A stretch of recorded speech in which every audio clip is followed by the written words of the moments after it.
The first part of your business plan is a statement of purpose, which is an abstract outlining the most important parts of the business plan into a brief paragraph. It goes over who will be a part of the business, how much funding is needed for the business, precisely what the funds will be put towards, and so on. Because this section is an overview of the whole business plan, it should be completed last, after completing all other sections, including the financial projections. So the example we'll be using for this presentation is a bicycle shop called Bikes R Us, which is looking to secure a $20,000 loan. In the provided description, the name of the business is stated, the owner, John Doe, and what the sources and uses of funds are. As you can see on the right, the company needs $40,000 in total, with $20,000 of it coming from the bank they're proposing to. This $40,000 is being used between equipment purchases, leasehold improvements, inventory, and working capital. And going back to what I said before, having the whole business plan finished first and then working backwards to this point is important, because after you finish your whole plan, you'll have a good idea of what the key points of your business are. Next up is the business description, which is an overview of what your business is and what it does.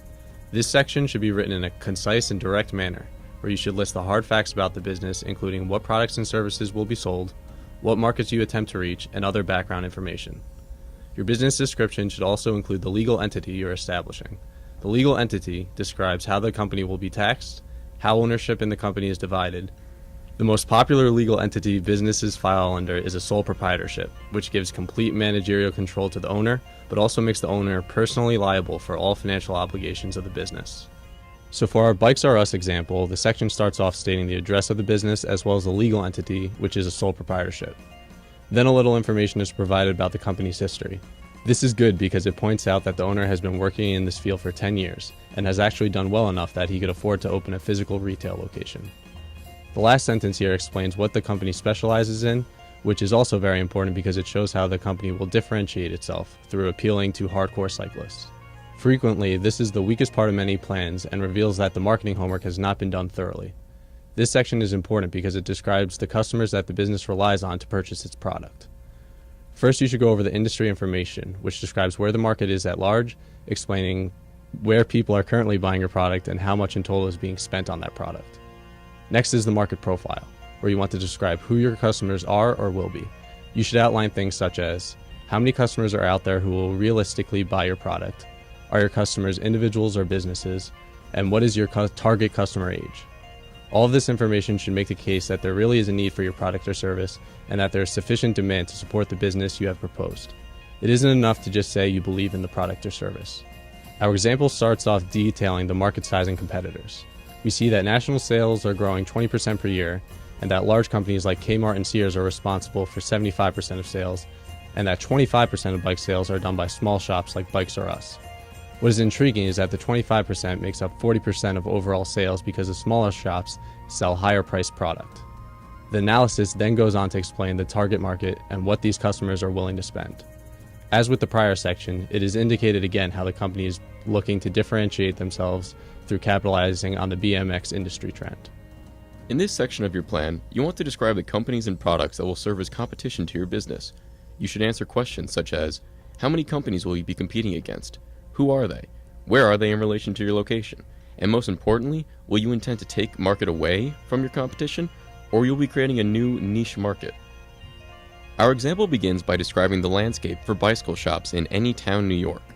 It states the closest competitor, TNR Bike Shop, is 20 miles away, but also makes a point that they don't sell to the BMX market demographic, which Bikes R Us hopes to sell to in order to differentiate themselves. Another thing that should be included in this section is listing possible substitute product threats from competitors. So it may be helpful for this company to list that if there were a scooter or skateboard shop nearby, they should also be considered potential competitors themselves. The marketing strategy section of your business plan describes how you will reach the target market and sales goals. When putting this section together, you want to be sure to think specifically of why customers will buy from you and not the competition. You should also elaborate on what media methods you will use and why they are the best distribution channel that can be used to reach your desired audience. A subcategory of your marketing strategy is the pricing strategy. The price of your product or service can be the key element in many marketing strategies and should be carefully thought out through consideration of the listed questions. What is the rationale of your pricing strategy? What is the competition charging? What is the quality of the product or service you are offering? What is the nature of the demand and what is the image you are projecting? So our example starts off again repeating the very important line stating that the company's key to success is by offering specialty products to the BMX crowd. It additionally states the company will also offer post-purchase repair services to create repeat store visits. It then goes on to say what media methods that will be used, such as hosting a BMX competition that is specifically tailored to their target market. Further down, the plan states aspects of their pricing strategy, which is 10% of income will be spent on advertising, and that their price strategy targets middle-income individuals and families willing to spend $150 to $400 for a BMX bike, which is in line with prices that local businesses charge for their product. Now we're at the management and personnel component of the plan that shows how you will organize your business. You must convince investors and lenders that you have people who can manage specific operations of the business successfully. You should briefly describe the roles of individual employees and potentially provide resumes for any employees in positions that require specialized skills. Taking a look at our example, we can see the owner, John, is going to oversee pretty much every aspect of the business, including bookkeeping, inventory control, and human resource functions. He plans to hire a few part-time sales associates who will sell product and will repair product, which both require training. In this section, it wouldn't hurt the owner to additionally mention that he has a history in bike sales and bike repairs. The following section of your business plan provides the financial documents for your business, which will be explained in a separate video.